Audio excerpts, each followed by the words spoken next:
Welcome to Post Viral. As always, we are not medical professionals, and we recommend you get advice from your healthcare professional and realize that these are all just our opinions and musings.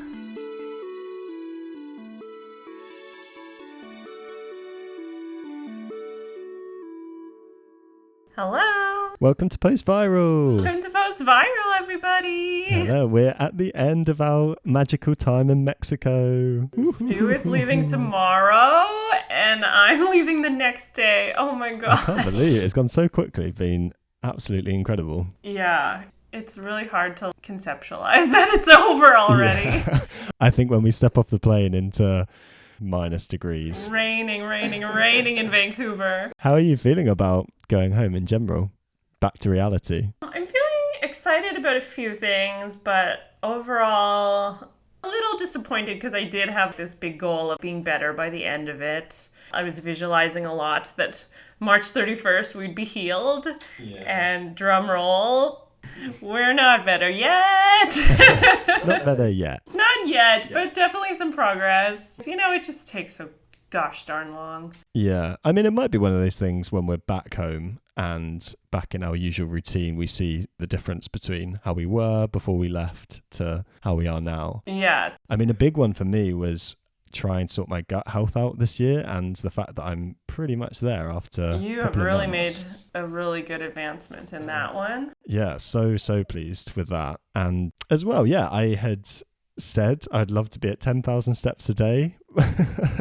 It was a hugely ambitious thing, but actually last week I did do average 10,000 steps a day. I did then flare up, but 2 days, and then Miguel talked about how it's adjustment period, not a crash if it's just a few days. And my adjustment periods are like half a day to a day usually. I think that's really progress. If your adjustment periods are getting shorter, it's a good sign.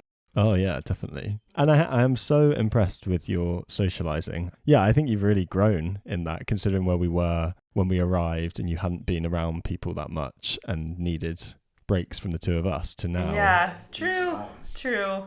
Although you are an eon, I still notice the difference between the kind of people I'm around and so how much it drains my energy. Baby steps, and you're going to be going back to work soon. Yeah, I mean, touch wood, because I had suggested that when we started the podcast. So that is the plan, to start back on very reduced hours and slowly build up, have new goals, new things to focus on. So yeah, work is a big one. Going to try and do some sort of exercising. Ooh, we'll see. Yeah, me too. Like I've tried biking only once while being here. Even though I did feel quite gross after, it did motivate me. It made me really excited to keep trying. Good. Yeah, you've been visualizing biking back home in Canada, haven't you? To the beach. Nice. That's such a nice summer goal. Yeah, hopefully by the summer I'll be doing it. Stay tuned.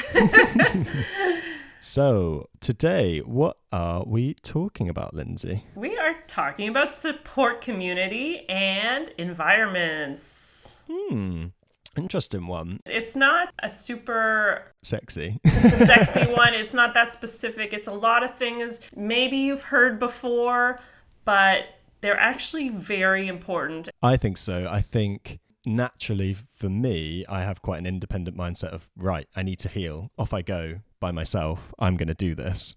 And actually something we've definitely both learned is that the community around you and the support around you has a huge impact on what recovery looks like for you. And most people that have recovered would say their support community is crucial for them getting there. Yeah, and we're going to touch on areas that could be really helpful in terms of how to express to people in your community what you're going through, as well as the whole mould thing and toxicities in your environments, heavy metals and those kind of things. I mean, we're no experts, but just some ideas that if you think it might be a factor for you. Hopefully some new things and some good reminders today. We'll see. Yay!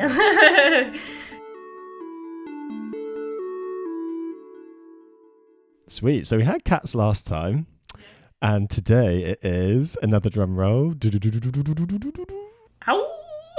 No, I guess that's a terrible sound. It's doggos! Dogs! Dogs. Who let the dogs out? Yeah, it's a good flip from boundaries, values to the loving balls of that are dogs. For those who know me, and I've kind of talked about it on the pod too, about my obsession with animal-assisted therapy, which usually involves dogs, because they're just the perfect animal for helping with people who need support. Yeah, I also did my mini thesis for my master's. I did a project which involved dogs, so I'll talk about that a little bit. First, just in general, a recent study showed that dogs are one of the only small animals that show voluntary unselfish kindness without reward. So most animals, when they're doing something altruistic, have a motive, whereas dogs truly love us.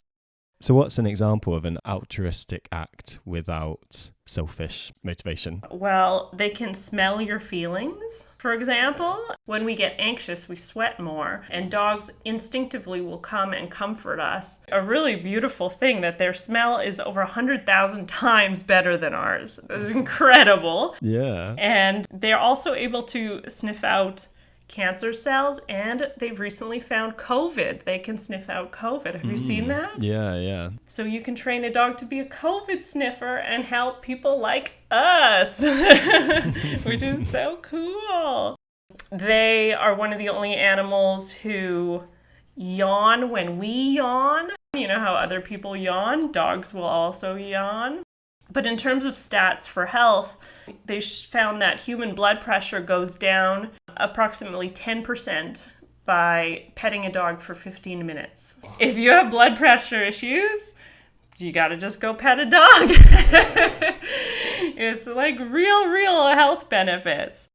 They show actual jealousy when you pet another dog. It's true love, right? Yeah. But yeah, in general, I just want to talk about my thesis, though. What I did was a qualitative study. So I don't have stats, but I did interviews with individuals who are unhoused, who have pets, usually dogs. I interviewed them about the health benefits, both physical and mental, of having a pet. And what we found was kind of what you'd expect. Just so many benefits, really, from feeling physically safe, more emotionally safe because they don't feel lonely, giving them a reason, a purpose, a reason to live, really. A lot of people lose that. Pets can really give you a purpose. It gets them physically moving, like a reason to go for a walk. It gets them socializing with other humans too, because humans stop and say, oh, nice dog. Really good interaction. So there's so many benefits. I ended up using my study to help support this food bank in the downtown east side, which is Vancouver's homeless neighborhood. So they could use my study to get more funding because it's a food bank that provides pet food for homeless people. That's amazing. Wow. That's such a cool thesis and dissertation to work on. Yeah, it was really cool that, it could be useful and they could use it to get funding. Yeah, it helps support what I already know, which is that dogs are the best. Yeah, our neighbour's dog, Chili, every morning. Mornings aren't particularly good for me and sometimes not great for Lindsay either. And we just open the door, in she comes and, as you say, senses our mood, but shows us a lot of love and definitely lifts our spirit and probably drops our blood pressure, as you say. Yeah. Oh, gosh. Just that little boost of serotonin that you get in the morning from seeing a dog's tail wagging. Yeah. And just, she's so happy to see us when we open the door. It just makes me feel so good. Obviously, so not everyone is a pet person, which is understandable. Not everyone feels they can physically walk a dog, depending on where you are in your illness. But, you know, cats are great too. Of course. And you can have dogs that are slightly less maintenance too. Yeah, I have friends who their aim with their fatigue is to get to the stage where they can look after a dog, which I think is a really nice goal to have. And then I think it would do wonders for your health if you can have a dog or a cat. I'm hoping this year I could get one. I really hope so. I mean, I'm obsessed and as I've said before, I'd love to take them to people's houses who are housebound and bedbound to give them some therapy and maybe some tips if they want them around recovery. And in a long-term goal, to have a place where people can come together with these kinds of chronic illnesses to heal, and they can learn and be with the animals and do meditation and yoga and have all these different modalities of healing in one place. Unfortunately, it's like expensive. If anyone wants to fund that dream. Yeah, if anybody has money, please help me. So anyway, just a few more things. Of course, they've descended directly from wolves, but the whole pack mentality, which is similar in humans, is that they feed positively off each other. Wolves have been found to adopt other wolves who have been orphaned, and I've seen many of dogs do that as well for other species as well. They'll get very maternal with them. There's incredible stories about how the dogs in Russia, they've learned to take the subway. They know which subway stations to get off to find food together. And it's like really beautiful stories of them working together. And then humans with dogs, it was talked about in Farley Moet's book that I really love called Never Cry Wolf, how Inuits could interpret wolves' howls, and they literally knew if a human was passing through or a herd. They knew by what kind of howl the dog had what was happening, and they can communicate using buttons. There's an Instagram dog you should all follow, Bunny, who talks using buttons, say hundreds of words, and really has expanded science on our understanding of how well dogs can understand us and we can understand them. Wow. Yeah, so I'll stop there, but I could talk about dogs forever.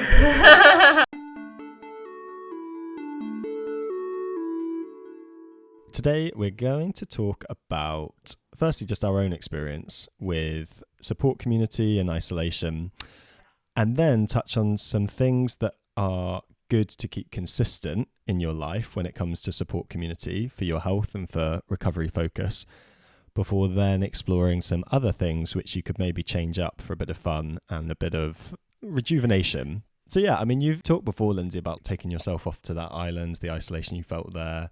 What does support community look like to you, and how you felt the benefits of that across your time with chronic fatigue? Yeah, well, if you've been listening from the start, I've been sick for over 6 years now. So it's been quite a journey with support community for me, because when I was first sick, and I got my diagnosis, then it was the spiral. Many of us know very well that very unhealthy spiral of the Facebook support groups that are so depressing. So many people who've been sick for so long and no answers, but so many questions and so many fears. Yeah, I think it's important to have a space where people feel they can vent to other people that get it. But I completely agree that my initial experience with social media support, quote unquote, groups was that it was tales of woe, tales of misery, and venting without necessarily any hope, which is horrible to read. It makes you feel almost more isolated and hopeless when you see that, I've found. Yeah, within those first few months of being diagnosed, I never heard anything about recovery or recovery focused. Yeah. And that's when I started, there was a few inklings in my YouTube searches. Victoria Osonio, who runs the CFS Warriors, she has recovered and she has videos on YouTube, and I found her. So I was like, okay, there's one lady who's recovered. And then Toby Morrison, who runs CFS Health, his videos would come up once in a while. So eventually I found out there were a few people recovering, but I didn't know enough to know that this was really a thing that happens. Yeah. 100% the same for me. The pre-diagnosis part, where you just don't know what's going on, you feel awful, but you keep trying to go. And for me, the biggest support was Google, just Googling my symptoms. Every so often, it coming back to post-viral fatigue, chronic fatigue, but then the official stuff was pretty terrifying, saying, a lot of people never get better. You just need to manage it. And then, as you say, the Facebook groups, which again can be a little bit soul destroying at times. And yeah, I could count on my one hand the recovery testimonies or stories. I even remember writing a list of who'd recovered, and it was so small to begin with. Whereas now we've kind of shifted our focus away from those support groups to more recovery focus groups. That list would be, I stopped doing it because it's infinite. It goes on and on and on. Yeah, I can't even watch too many recovery videos anymore because there's too many. Exactly, yeah. I mean, Raylan's channel, Heal with Liz's channel that we talk about a lot, they're brilliant, but I can't keep up with all of the recovery stories there, which is so inspiring. Yeah, it really is. For me, it's only been the last few years that I've understood this recovery focus. Getting into CFS health was a huge support for me. In the meantime, though, like we were talking about, I isolated myself on that island. I've talked about it a bunch of times. For 3 years, I took myself away from my friend group in Vancouver because I was like, I don't want to be a burden. I'll heal in nature. And it ended up being one of the worst decisions for me because I was so lonely. Yeah. It just gives you too much time to think, to worry. It gives you too much time by yourself, and really community is actually more helpful than you'd even imagine. I suppose similarly, in a way, I cut myself off from my friendship group a bit during COVID times, so it was difficult anyway by moving back home, which was a huge support and so much benefit there too. But I equally can see how I definitely, for quite a long time, got into that insular mindset, really focused on myself because I was spending a lot of time by myself, cutting myself off. And I mean, it's hard because your symptoms are tough, so you don't want to spend time with people, and you're getting into that kind of cycle of insularity. So it can be hard to break out. But every time I have spent time with that good community, eons, people that energize you, I've felt so much better mentally and physically in myself too. So yeah, it's key. It really is key. And on that island, obviously I wasn't accessing any specialists. I'd had so much bad experience with them, I'd kind of given up. And we say that no one else is going to heal you but yourself, but finding the right professionals that support you is important. And I had no access to them. So unfortunately, you have to just have this attitude of, okay, this person clearly doesn't get it. Follow your gut and find the people who, okay, this can really be something that could help. And I mean, some of these things are a privilege of being able to afford because they're all expensive. But I, for example, have 3 appointments already set up for the first week I'm back. One with this Dr. Jalili I've talked about before, this functional neurologist who's helping me with my eyes. I'm going to consistently be going to him every week for the next 2 months when I get back because my eye stuff is one area that's still I'm really struggling with, looking at screens and, as I said, biking and things like that. But I've also made more of an effort to set up pretty regular massages, and I'm going to start seeing a therapist again because, man, these dreams, these traumatic dreams keep coming up. So I'm going to dive a little deeper into the somatic approach. So it is really, instead of working from a position of desperation, really, really being strategic about it. Which issue can I address now?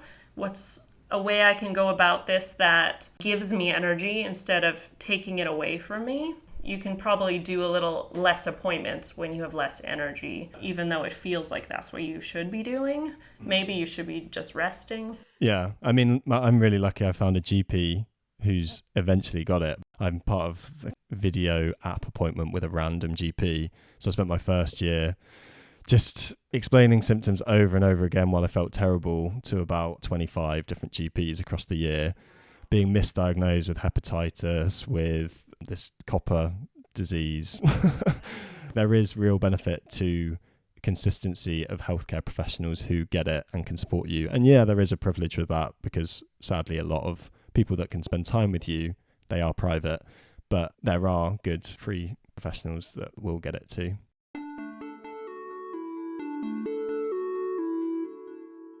You've got some stats for why community is good. Lindsay, do you want to hit us with them? Yeah, I mean, they might not be too shattering, but there's a documentary called Happiness that looked at the happiest people in the world, and Finland wins all the time.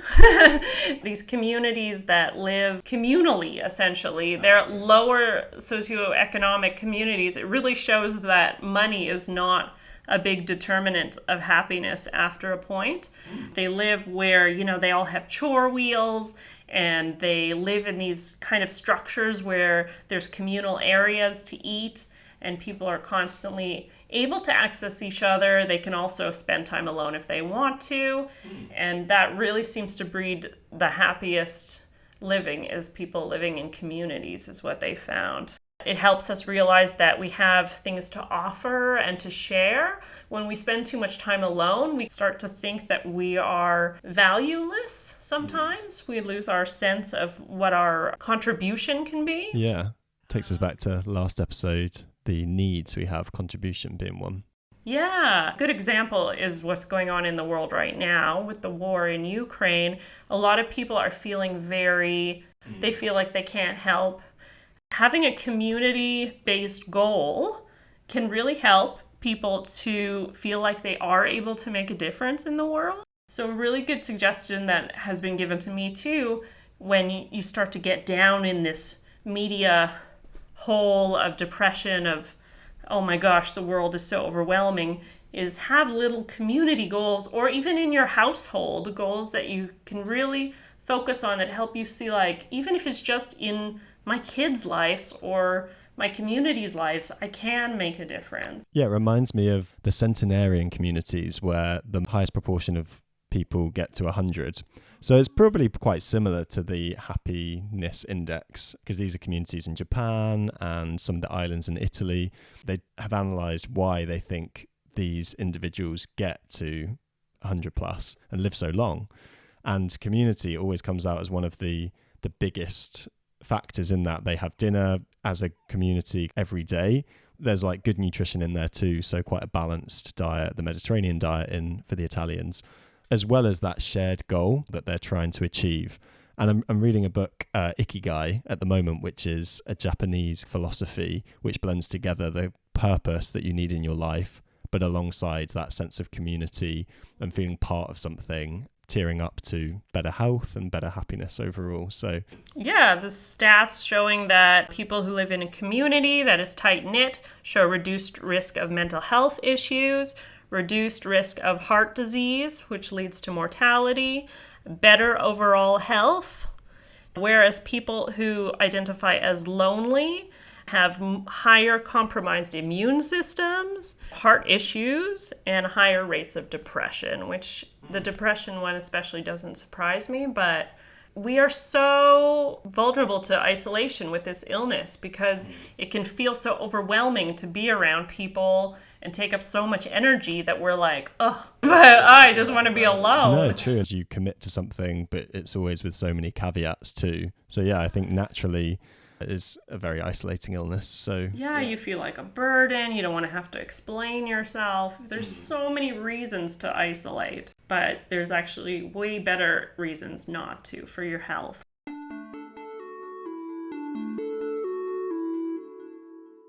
Something I found really helpful that the mindset coach, Gemma Hanley from the CFS Health Program, would talk about is these tiers of relationships. So it's an exercise that's very easy to do where you draw a dot, and that's me, and then you draw different circles around that, slowly going out. And it's basically an exercise to ask, what are the spheres of relationships in your life? You can define this yourself as to what you want that to look like. But the way I think about it in my head is your inner ring, they're your people. They're the people that when you have good news, they're the ones you go to first. If you have bad news or need advice, they're the people that are a text away that you really lean on and rely on. In Grey's Anatomy, they talk about my person. I don't think you can necessarily just have one person, but a group of people. But Gemma would say that you would definitely not have more than 5 people in that ring. And one of those relationships is your relationship with yourself, which we shouldn't forget. And then stepping out from that ring into the second sphere, again, this is just my self-definition, but those people that when you spend time with them, you feel really G'd up, really energized, you have that connection, and they are definitely people who get you, who share your values, and that cheer you on in life. And then, I mean, you can do as many rings as you want. The one after that for me is people that I share experiences with, history with, have a lot of fun with, but we don't necessarily have the same values. And then it can go further and further out. I'm sure a lot of us find with chronic fatigue that it changes things. So it changes our values, but it also probably changes your circumstances. So for me and you, Lindsay, geographically, we moved. And so then naturally it changes some of the relationships in your life. But one thing I liked about this is that there were naturally a lot of people that fell off onto the outer rings or completely off into the void, which is sad, but I suppose it's the quality over quantity. But yeah, I was really pleasantly surprised by some of the quality relationships that had come in to my life because of this big life event. My relationship with my sisters, particularly living closer to home now, we definitely have a much stronger relationship, which I really value hugely. So that's been really rewarding, as well as some other friends that I didn't think I was necessarily so close with. They've really shown up and supported me and been there for me. So yeah, it's kind of the harsh side of losing people you thought were close, but it's a nice exercise to see, well, there are some people there that support me. Yeah, and maybe also if you are feeling a little bit of lack of support, it might help you think of people who you could add to a closer circle and reach out to and be like, I've always really loved hanging out with you. And I mean, I don't want to feel like a burden, but if you ever want to hang out, I'd love it too. Maybe this is a good place for me to explain how Victoria, the CFS Warriors YouTube page lady, she has a video called Circles of CFS Support, very similarly talking about the different levels of connection you have, your inner circle, your mid circle, and your outer circle. And she helps to explain how you can express to them what you're going through. Okay. Because what we often find challenging is having people understand us. Especially if you're having to cancel, if you're having to rearrange, then it's almost like can I just copy paste exactly what I've said before? Well, and a lot of people, even their closest inner circle, have husbands or close friends and stuff who just don't get it, or parents maybe who just think that you're having a mental health breakdown or something, and you really need to figure out what's the best way. But she talks about how it's not the same for every level of friendship, how you're going to explain that to them. In her video, she talks about how in the inner circle, the best thing is to have resources that you can pass on. Interestingly, she gives the same ones we were going to give as potential YouTube videos you can share, which are Alex Howard. He has a video for friends and family, as well as Toby Morrison, the creator of CFS Health. They both have videos that you could share with your friends and family to help explain CFS.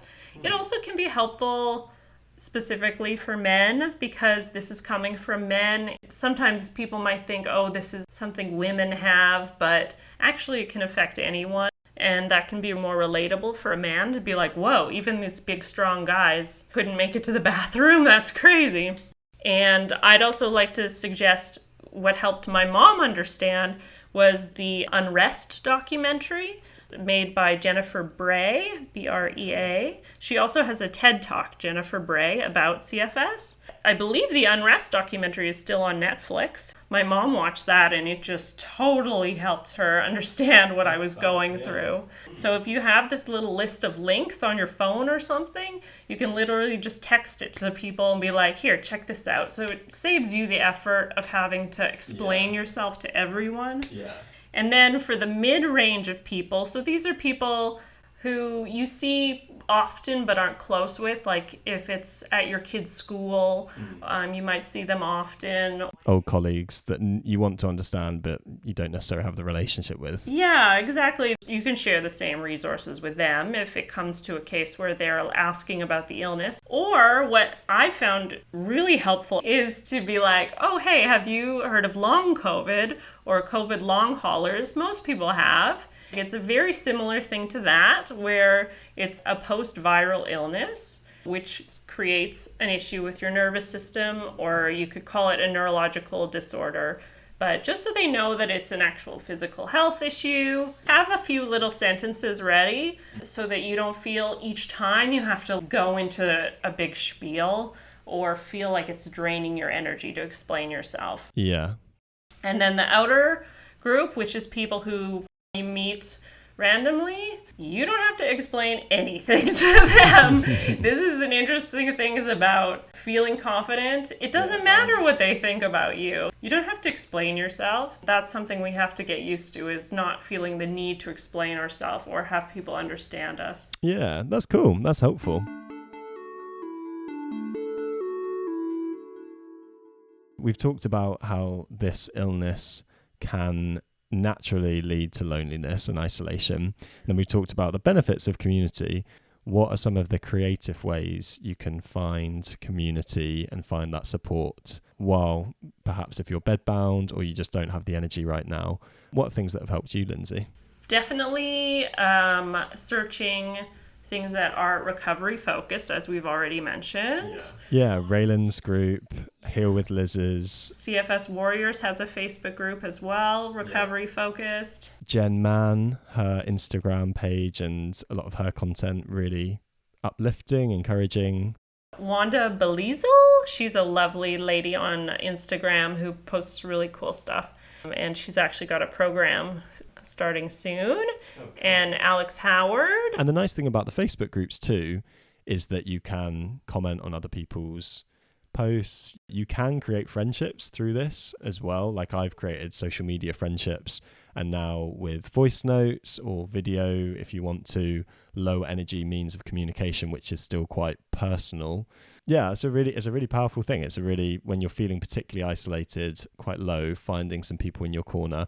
And Lindsay and I, obviously, we have limited energy, but we love chatting to people and hearing your stories and what's going on. Feel free to reach out. Yeah, there is something to having to be a little bit brave. I know it's hard to just reach out to a stranger and be like, hey, this is what I'm going through. You look cool, and like maybe we'd get along. Because I've just really found how much I have in common with other people often with chronic illness, with this, especially in the same age group. Don't be afraid to reach out. I think it really, really is worth it to find some friends who are recovery focused as well. And if you are considering the CFS Health Program or the Optimum Health Clinic or one of these programs, I think a huge part of it that you don't put so much value on, but having done one of these programs, is the support community. One of the biggest things that I've taken from that is the relationships I still have with people other than Lindsay that I've never met personally, but we support each other, we check in on each other, lift each other up, share positive, helpful tips and advice with each other. So if you are debating one of these programs and it's viable financially, then don't underestimate how powerful that can be if you are feeling a bit lonely at the moment.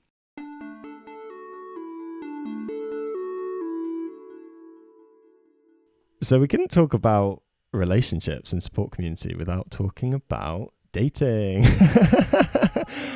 I mean, Lindsay and I are both chronically single. Chronically single. The new name for the podcast, season 2. But we did reach out to some trusted friends and family about what it's like having chronic fatigue with your partner, with your kids, and some of those relationships too, because just huge amount of respect. It's such a blessing to have that, have children and to have a partner if you're going through this. But equally, I can imagine it comes with a whole other set of challenges. Yeah, we learned some very interesting things too through reaching out that, we wouldn't have just immediately thought of. But do you want to share some of your dating faux pas and positive experiences, Lynn? Yeah, so having been sick for over 6 years now, I have tried a few times to date still. Good for you. Well, motivated by my loneliness and of course wanting to have a relationship in the future. I don't want to be single forever. But it's really interesting because I've dated really nice guys. It's funny how when you're in this kind of state, you attract guys who want to help and really love to be a caregiver, which can be hard because when you don't know someone very well and you're in a dating situation, I don't want them feeling like they should take care of me. Imbalance of power, almost. Yeah, and I have other friends who've had that where they started relationships in that dynamic, and then once they recovered, their relationship was off because it no longer functioned the same way. I'm still very interested in people who are active and are motivated. So even though what might be right for me right now is to have somebody who I can lie around all the time and watch a show with, my personality actually is quite active and quite driven. So it's really difficult to date, I can tell you that. Yeah. No, similar, just thinking of me with friendships too. There's a huge amount of value in being around like-minded people going through the same thing.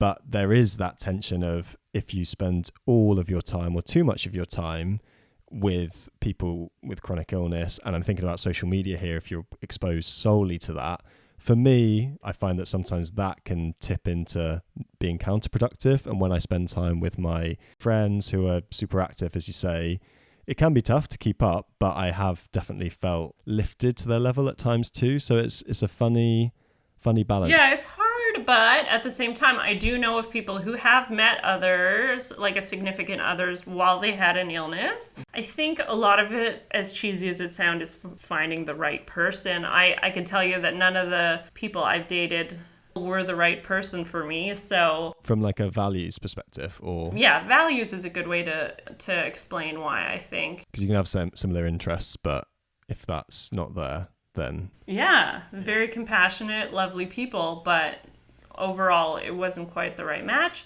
But definitely, if you were to find a person who really was the right match for you and gets it, don't give up completely. But there is a point where you probably want to focus on yourself. Yeah, I think that's the thing, is maybe later in your illness a little bit, but if you're at the start and you're alone, I know it's so hard sometimes. I've been there a lot, but yeah, we got to focus on ourselves. Having learned all the things we've talked about in our podcast, my own value, about my values, about emotional processing, acceptance, gained more confidence. I think now maybe I would be ready to actually date. I hope. Maybe I'm going to try when I get back. So I'll let you all know. Yeah.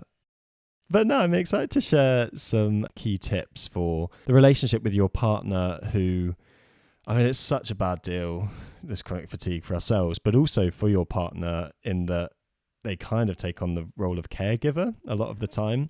One of my friends was saying about at their worst, their partner was having to carry them around the house at times. The jealousy and frustration, I think, that you could feel on one side in that you're not healthy and your partner is, and the resentment that your partner could potentially feel because you're unable to do some of the things they would love to do. I think that came through in some of the examples people were sharing with us. But just to deal with that while you're ill, I just think is amazing. Yeah, and then a whole step on top of that if you have kids as well. Oh my goodness, yeah. I just couldn't. It's incredible. As a mom or a dad, figuring out how to navigate that when you have a chronic illness is not easy. Absolutely. And I think a big one that came through was communication.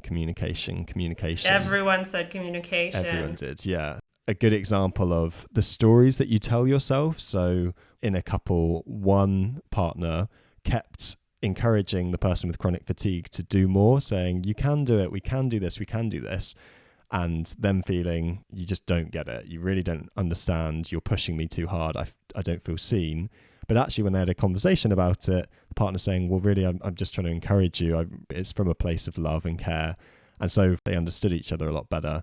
Creating that space for communication and the trust to talk, I think, is absolutely huge.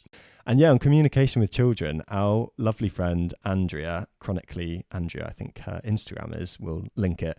She's created a book for her children to explain why mummy doesn't always have the same amount of energy and what's going on with her condition at the moment, but she is getting there. She's recovery focused. So I think that's such a nice example of communication with your children. Yeah, and you obviously have to judge by what age they're at. But one book recommended by Victoria, the CFS Warriors lady, is How to Help Children Through a Serious Illness by Kathleen, McCue. And she said that book, it helps parents on how you communicate with your kids and handle having kids while you have a chronic illness.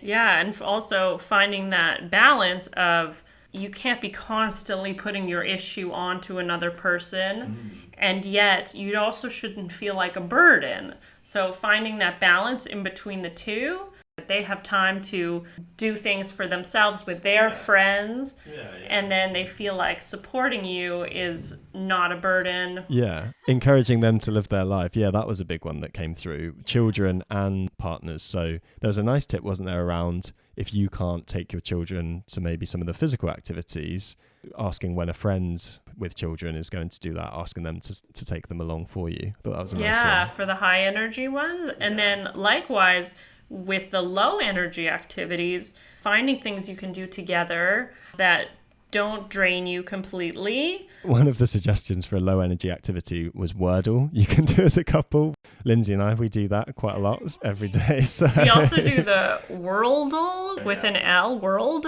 where you have to identify the country. I love it. Yeah, and Heardle as well, where you have to identify the song. I'm a fan of that too.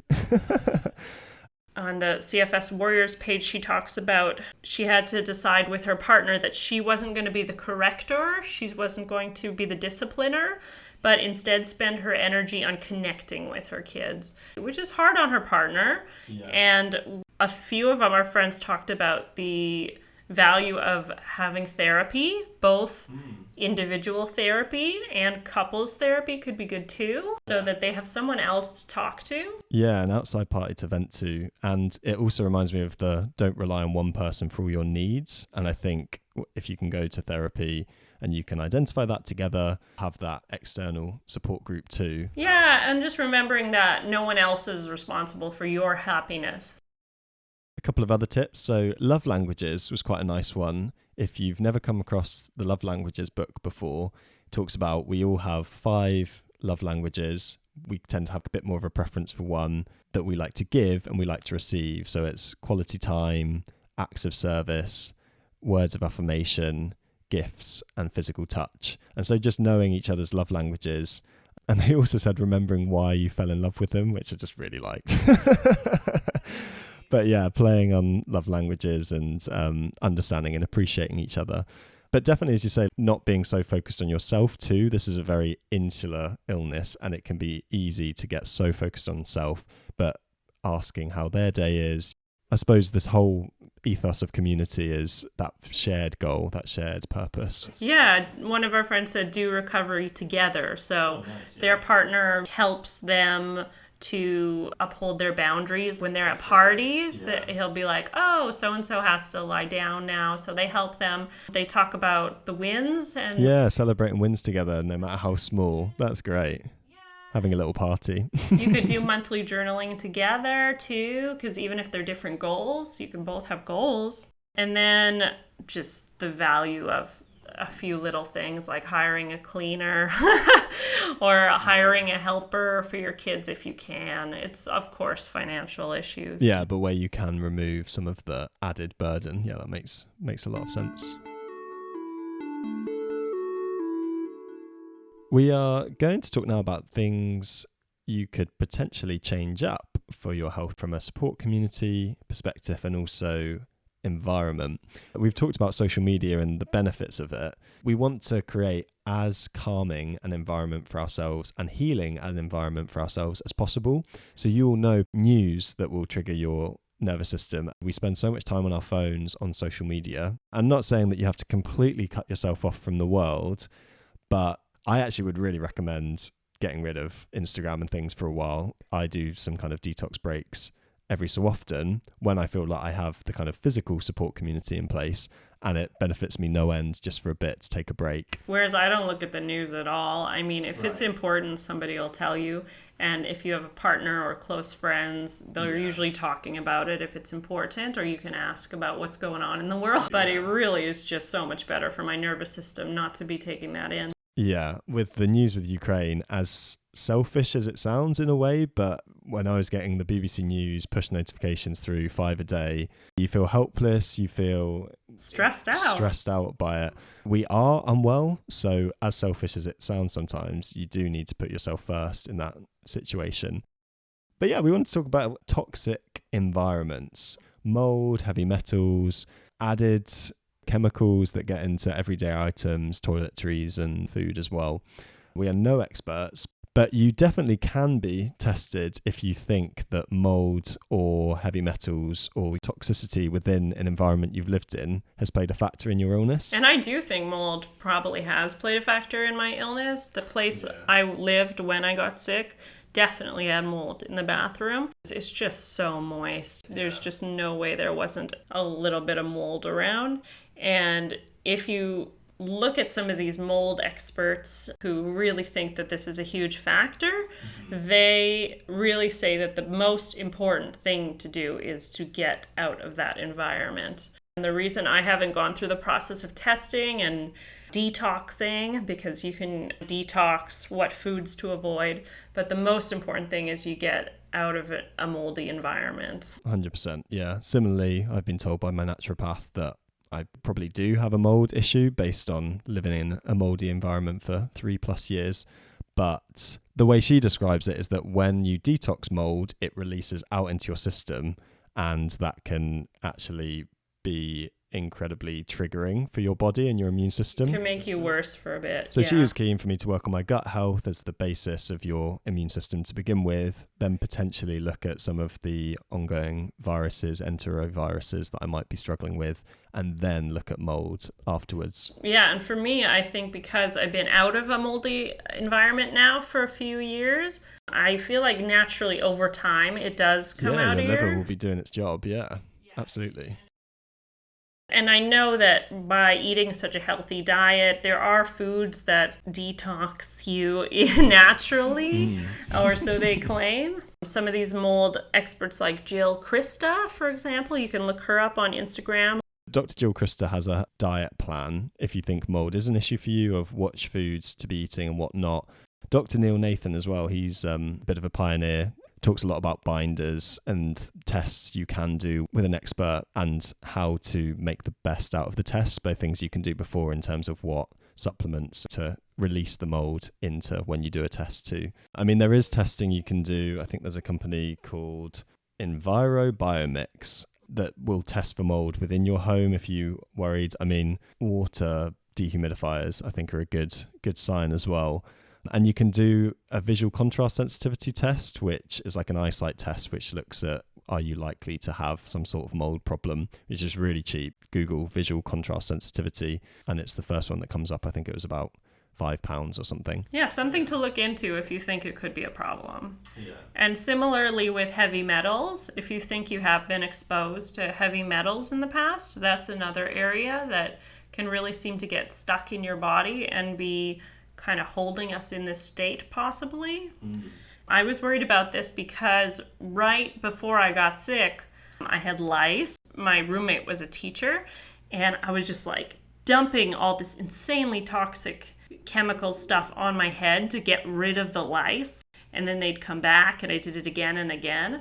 So I wondered if there might be some toxic heavy metals that got into my system. Again, have not spent the money to get it tested, and really do believe that enough time does give you distance, but people have found great benefits too from getting tested and dealing with these issues. In an ideal world where money was no object for anyone, eating organic and also using skincare and toiletry products that are natural, not including added chemicals, then that is ideal for our body, things that are kinder to our body, because the greater the amount of these toxins and chemicals you're putting into your body and onto your body, the greater the load that your body is having to process, your liver is having to process. So, I mean, I don't eat organic. I don't think either of us do, just because it's so expensive.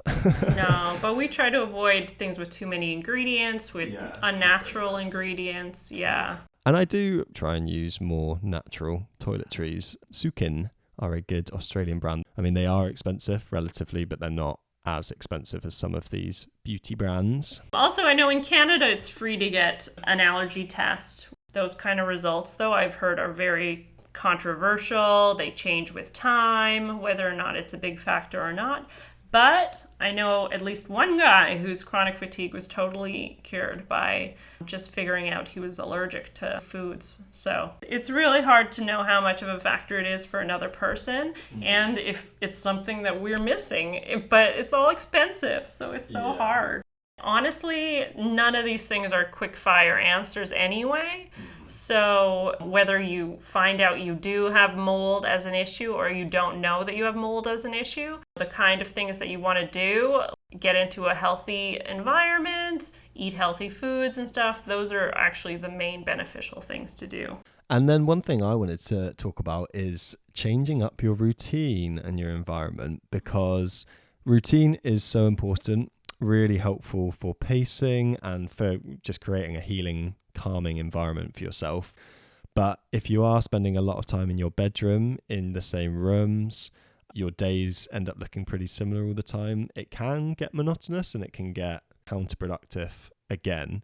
And so wherever you can, changing up your environment. So even if it's moving the position of your bed, and obviously ask someone else to help you if that's what you're trying to do, or moving some of the furniture around. I rotate pictures on my wall at home. Oh, there's also this wallpaper that, because most of us are renters, so we can't actually put wallpaper on the walls, but it just sticks, so you can have a different pattern.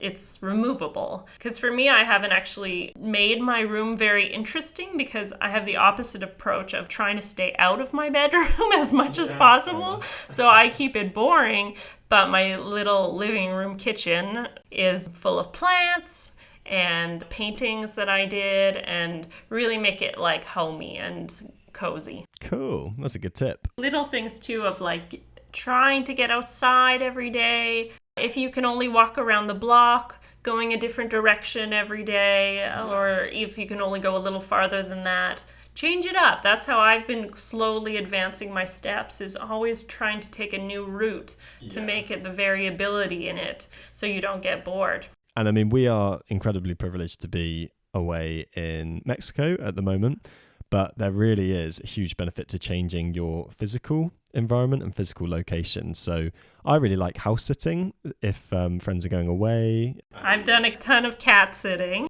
There is a little bit of stress that you're responsible for someone else's animal, but I mean, cats are pretty self-sufficient.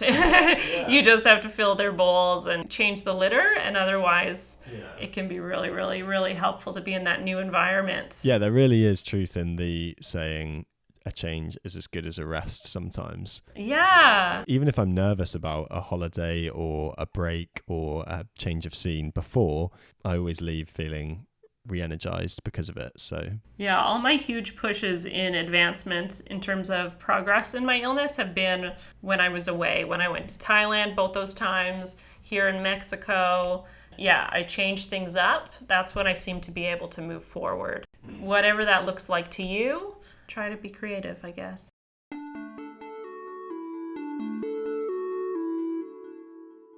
All right, now that we've smacked you with a bunch of information, let's relax with a beautiful poem by Stu. What do you got for us today? Yeah, this is about the tiers of relationships that we talked about a little bit earlier.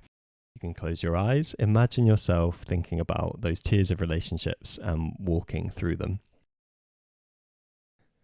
I draw a circle around myself where our shared values coalesce.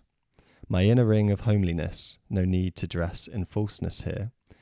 Adorned with warm and knowing looks, that secret tongue I'm grateful for, those daily texts and minute acts, our private kind of happiness. I step out from this inner ring and move into the second sanctum, less often within each other's lives, but still we spark fire and both burn bright when our pathways merge and joyfully collide. Though separated by distance and life circumstance, still united in mind, values, and I find I blaze with hope and feel like I've grown when we carve out the time to build each other up higher. Treasuring your words, I softly smile. It's enough to know that I'm on your mind. The third circle holds excitement that flows. Blooming flowers and hilarious jokes, flavoursome nights and times that bind, we replay these memories that echo and chime. In moments like these, I often wonder when intoxication hovers why we've not stayed closer. But the truth of the matter is where experience combines, our lifestyles divide, and ours is a friendship that wishes goodbye, unsure when I'll next set my eyes on your eyes. One more step past hundreds of acquaintances into the full circle, these once familiar faces now fade and flicker faster and quicker over years that blur and embers that simmer, until further still I see beyond the final hurdle to the hinterland yonder where ones once like brothers are unrecognisable now. Strange how things work out, but I don't regret or curse them to another. I'm thankful for what was and how we've grown, because as I turn full figure and look back on the years, I see a lifetime of friendships and eyes that all gleam. No life is an island, and I know I am seen. Oh, I like that a lot. Oh, I'm pleased. It was a bit ramshackled together. Oh, no. It's really beautiful to think of it poetically, the different levels. I like that a lot. Very good, very good. Well, yeah, I hope we haven't overwhelmed you with so much information today. So many different things. Yeah, hopefully the key takeaway, environment is good to change every so often, and support community is key. So if you do feel a bit lonely and you want to chat to anyone, we are always here. Our door is always open, and Lindsay will connect you with someone. Yeah, I'll try and find you your person. And we only have one episode left of the season. Yeah, no, it's going to be a good one, but yeah, sad times. Bye. Bye.